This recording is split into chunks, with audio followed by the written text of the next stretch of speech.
Hello friends, कैसे हैं आप सब। आई होप कि अच्छे ही होंगे। मैं आशीष पांडे स्वागत करता हूं आप सभी का आपके अपने यूट्यूब चैनल स्टडी विद आशु में। आज का जो वीडियो है इसमें हम लोग बात करने वाले हैं एक करंट के इशू पर। काफी इंपॉर्टेंट है, काफी सारे न्यूज चैनल के चर्चा का विषय बना हुआ था। आप सब भी अगर न्यूज से जुड़े होंगे, करंट अफेयर देख रहे होंगे तो इस मुद्दे को जरूर देखे होंगे। बात क्या है, दक्षिण भारत में क्या हुआ है, तुलु नाम की एक भाषा बोली जाती है जो कर्नाटक तथा केरल के समीपवर्ती क्षेत्रों में बोली जाती है। उसे लेकर वहां के जो लोग बोलने वाले हैं, तुलु भाषा बोलने वाले जो लोग हैं, उन्होंने डिमांड की है कि इसे भारतीय संविधान की अनुसूची 8 में जोड़कर राजभाषा का दर्जा दिया जाए और साथ ही साथ तुलु नाडु नाम से एक नए स्टेट का गठन किया जाए।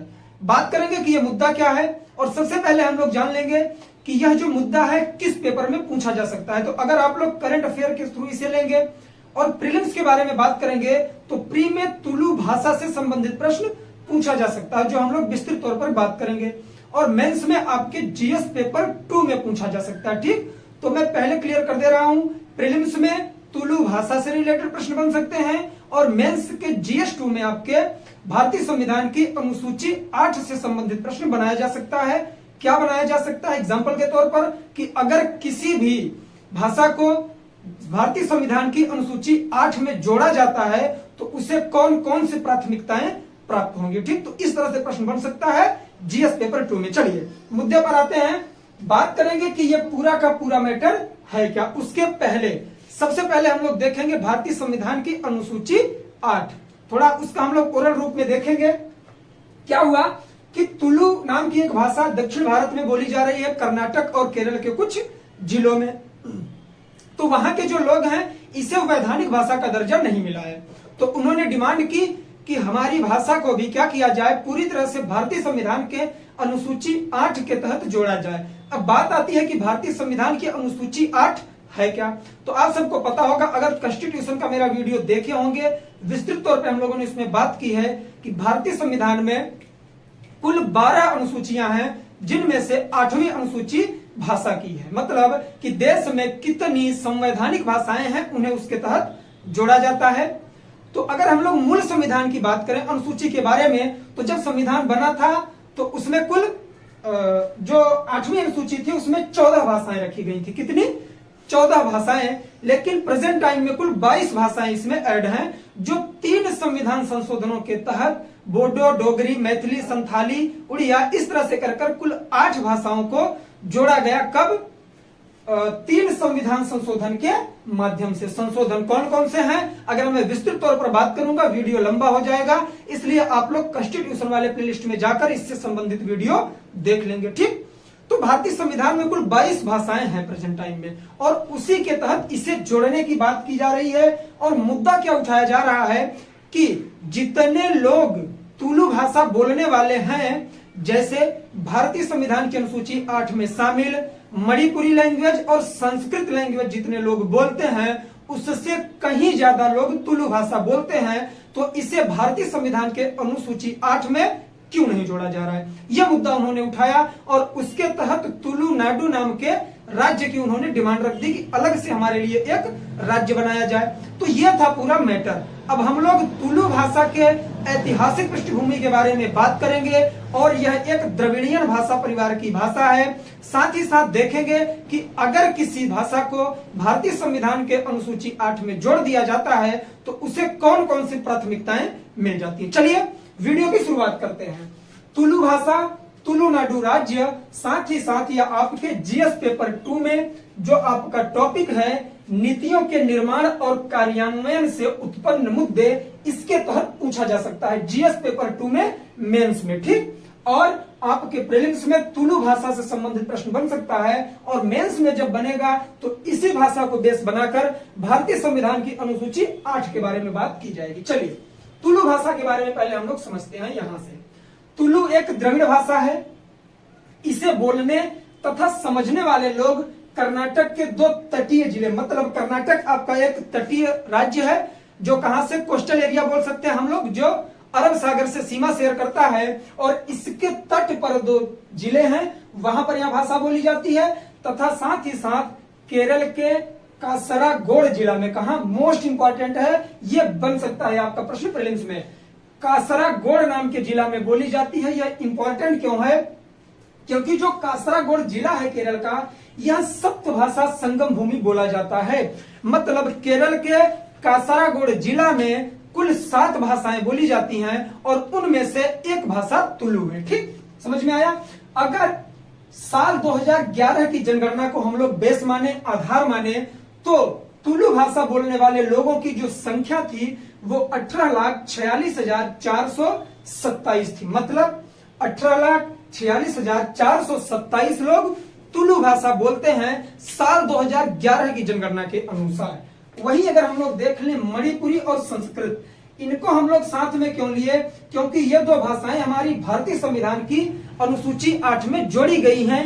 जो मुद्दा यहाँ के लोगों द्वारा उठाया गया कि मणिपुर को बोलने वाले केवल 17,61,079 लोग हैं और वहीं संस्कृत को बोलने वाले केवल 24,821 लोग हैं, तो इसे अगर भारतीय संविधान की अनुसूची 8 में जोड़ा गया है तो हमें क्यों नहीं जोड़ा जा रहा है? ठीक, तो इसको कंपेयर करेंगे। पूछा जा सकता है कि भारतीय संविधान के अनुसूची 8 की वो कौन सी 2 भाषाएं हैं जिनके बोलने वालों की संख्या तुलु भाषा बोलने वाले लोगों से कम है? तो वो है मणिपुरी और संस्कृत। प्रीलिम्स में ऐसे प्रश्न बनेगा। ये प्रश्न कभी नहीं बनेगा कि लेटेस्ट में कौन सी भाषा चर्चा में बनी हुई थी। ठीक, अंदर के प्रश्न पूछे जाते हैं, समझेंगे। चलिए अब आगे बढ़ते हैं। इतने लोग बोलने वाले हैं, मणिपुर और संस्कृत से अगर कंपेयर करें तो इसकी मात्रा बहुत ज्यादा है।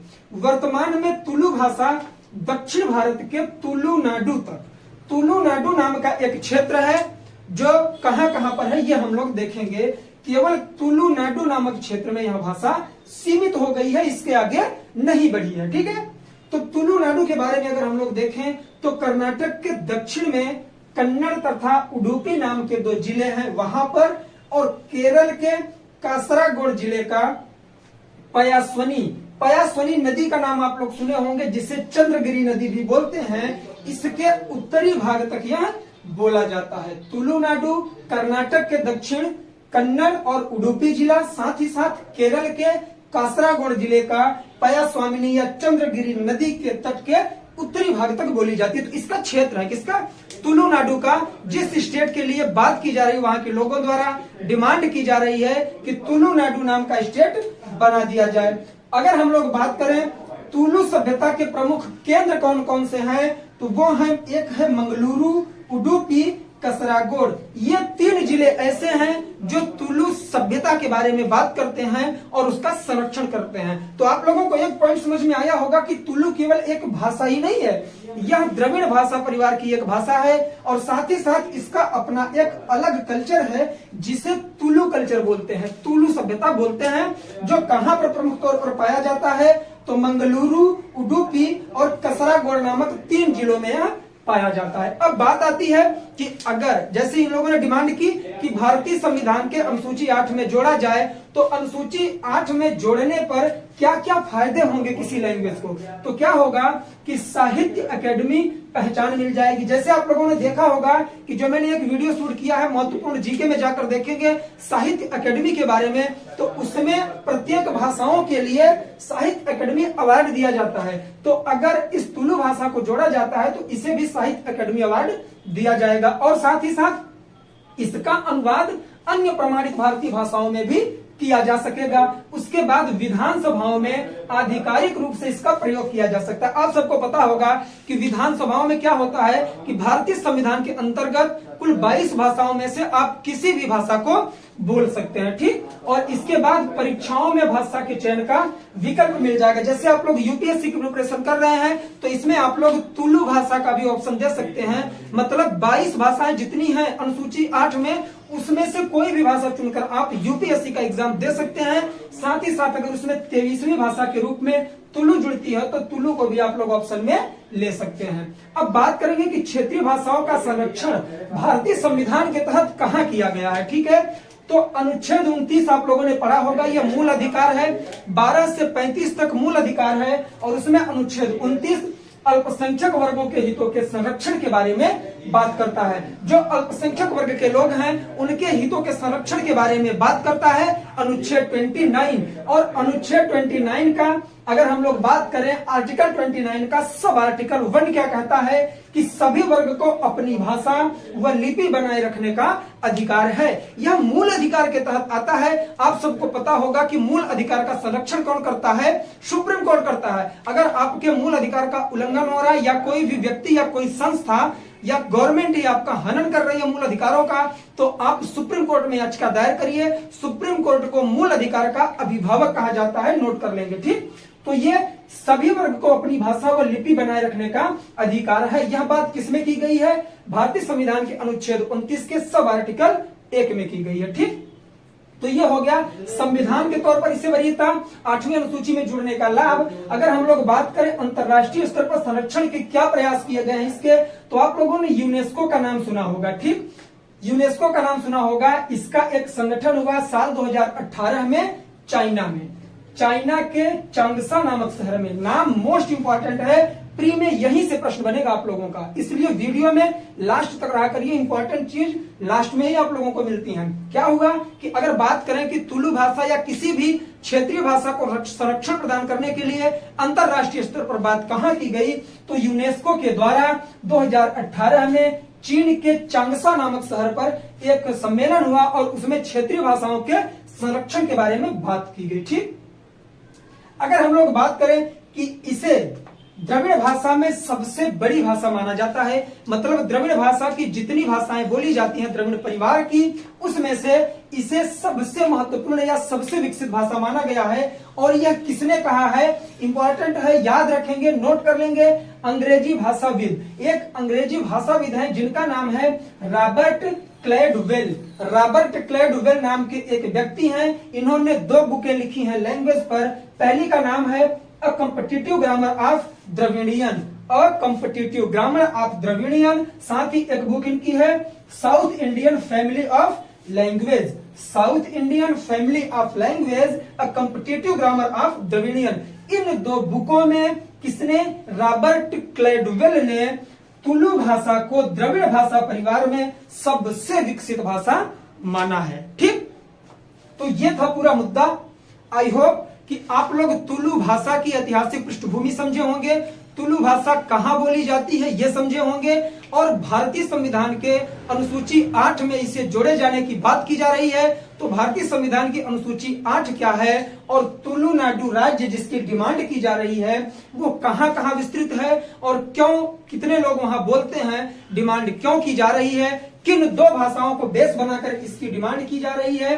तो टोटल मणिपुरी और संस्कृत में जो लोग बोलते हैं उनकी संख्या तुलु बोलने वालों से काफी कम है, इस वजह से यह मांग उठाई जा रही है। जरूरी नहीं कि केवल तुलु, तुलु की तरह बहुत सारी ऐसी लैंग्वेज हैं जिनको बोलने वालों की संख्या भारतीय संविधान में अनुसूची 8 के तहत जोड़ी गई भाषाओं से ज्यादा है, लेकिन उन्हें संवैधानिक भाषा का दर्जा नहीं दिया गया है। आप लोग कोशिश करेंगे कि उन भाषाओं की लिस्ट कमेंट बॉक्स में फिल करेंगे, ठीक।